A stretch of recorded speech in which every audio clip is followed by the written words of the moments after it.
Ross here. Sorry I've been gone for a little bit. I do have a nice, healthy, wonderful baby girl now, if you guys couldn't figure that out with me being gone for so long. So I'm going to give a little bit of my birth story to you guys while I'm sitting here, and then we'll go meet her because she's in the bassinet, either asleep or almost asleep. So let's get started. Alright guys, so her due date was June 25th of 2025, and that is actually whenever I went into labor. So I actually went into labor on her due date. At about 5 a.m. I started feeling contractions that was more intense than the Braxton Hicks I was feeling before, and so I started timing them. I got a contraction timer on my phone. I started timing them, and they were pretty consistent. They were about 5 minutes apart, lasting a minute, so they were already up there in the needing to go to the hospital range and everything. They were already up there, needing to go into the hospital range area, and so I actually waited another whole hour before I actually went into the hospital. Before I actually even woke up my fiance, actually, because I got him up at 6 because he was going to get up for work anyways that day, because it was a Wednesday. And, sorry, Penelope's over here making noises, bringing me her toys, wanting me to throw them. And so I woke him up, he woke up, and I showed him my phone, because I was keeping track of all the contractions and stuff like that. So I called the midwives at the hospital. I'm like, hey, what do you guys advise? Because I wasn't checked my 39-week appointment at all. Like, my cervix wasn't checked or anything. I don't know if I'm supposed to ask that or if the doctors were supposed to do it, like, automatically or what. But they didn't check me at all. So I didn't know if I was dilated. I didn't know what I was dilated at, or even if I was dilated. So they said, come on in, since you don't know where you're at, we'll at least check you at the least. And so I actually didn't make it in until about 11 o'clock to noon, probably, before I even got, actually, I think it was 10 a.m., because I think I got admitted at like 2 or 3. But it was kind of earlier, it was later in the morning to early afternoon whenever I went into the hospital. They checked me. I was only 2 centimeters dilated. For those of you guys who know, 2 centimeters, they will not admit you. You have to be 5 before they admit you.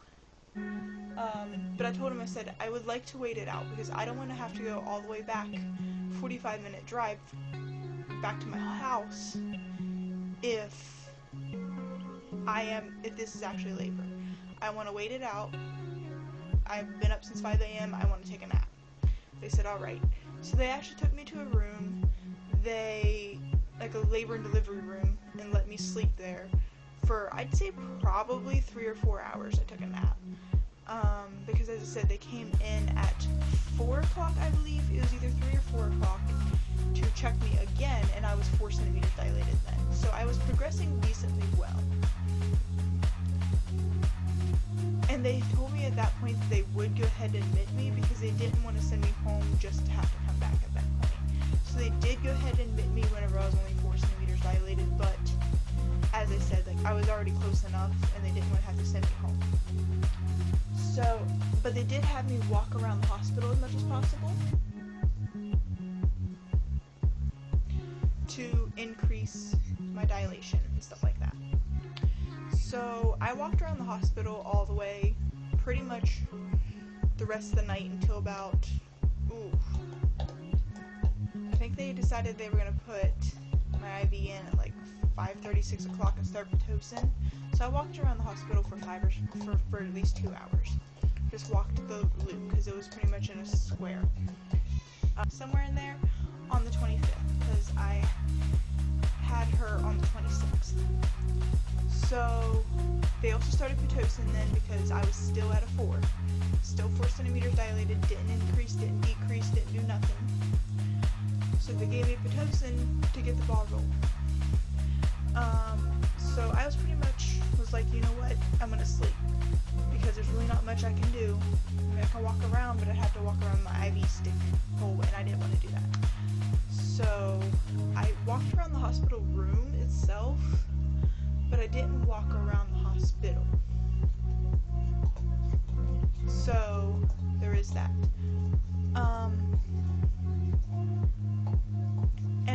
I slept from then until about, they came in about every hour and a half to check me, or they were at least supposed to. I think it was 2 or 3 hour stretches. I was asleep. I really didn't know how long, but my fiance was awake the whole entire time. He finally went down, I'm gonna say about 4, 5 on the 26th. He was up pretty much the whole entire time, so he was pretty much up for almost 24 hours.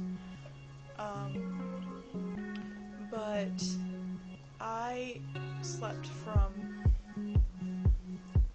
until, I'm gonna say about midnight, and then I woke up.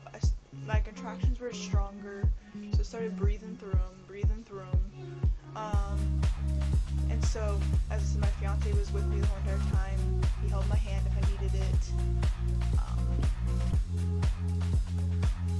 And he actually went to Sheetz, which was like half a mile-ish. Like, you could see it from the hospital away. And he got food for him and me a drink, because I could drink. It had to be clear liquids like water, and I think I could have juices too. Can't really remember, but I think I could have like an apple juice, and then water, and that was pretty much it.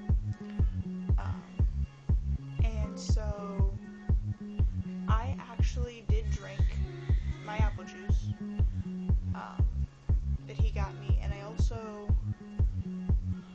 had some water as well. So that lasted until about 2 a.m. He came back at 2, because he went out at like 1:30, 1:45. He wasn't gone for very long. He came back, he got settled in, told me everything he got, showed me everything he got, I was bored, he was bored, there was nothing else to do. Yes guys, I am aware baby is crying again in the background, she just lost her mink. She'll be alright for a few. And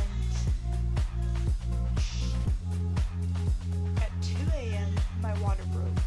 I was pretty much almost asleep and I felt a gush. He wasn't quite back yet at this time. He was still out of the room, still at Sheetz. And at that point, the contractions like instantly got a whole bunch stronger. Like I still breathed through them, but it was definitely like a pain at that point. It wasn't really uncomfortable. And so whenever he came in, he noticed that I was actually in tears, because as I said, it was more or less like a pain. I could still breathe through it. Like, I really wasn't crying. But I had tears in my eyes at least. And so I was like, I want the epidural now. I don't care. I want the epidural now. So he went out, he got the nurse, he said, listen, she wants to stop the Pitocin, get the epidural. So they came in, checked me, I was a 5, and they decided that I was going to get the epidural. So the anesthesiologist came in, gave me my epidural, and I slept again. I don't even remember, I think I slept until it was almost time to push. Like, 100% honest with you. They came in and checked me every now and then. I don't even think my head hit the pillow before I was out. Like, I think I was out on my way back down after the epidural, because I was tired. So at that point, I was breathing through the contractions for a little bit. As I said, I've been up since, breathing through the contractions since at least midnight, if not before then. But as I said, they did come in and check on me more frequently at that point, because I did have the epidural, so they did come and check on me every hour. They didn't actually check me, but they at least checked my blood pressure, pulse, breathing, all that other stuff every hour. Guys, sorry if the camera's shaking. The dog's here. She wants attention. She's not been getting a lot of attention lately because of her human sister. But I think I slept pretty much until I was ready to push. They came in every now and then. Like, I remember one time, ain't quite sure what time it was, they said you're at an 8. You're 8 centimeters dilated. You're at an 8. And then they came back in the next time. They said you're at a 10. We're ready to push. And so they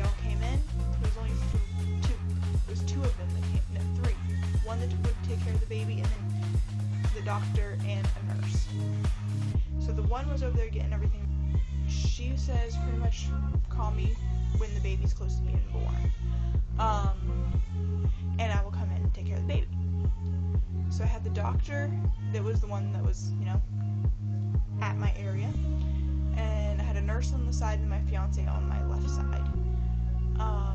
And at that point, it was pretty much game on. I pushed for an hour and 22 minutes. She was born at 1:22 p.m. and she is, at birth, she was 6 pounds, 13 ounces, and she was 19 3/4 inches long. She was healthy, she's perfect for us, and I will reveal her name, and I will show you guys her now. So we're going to go ahead and walk on in there, and she's currently crying, so I'm actually going to calm her down before I show her to you guys, but she is one of our favorite people ever now.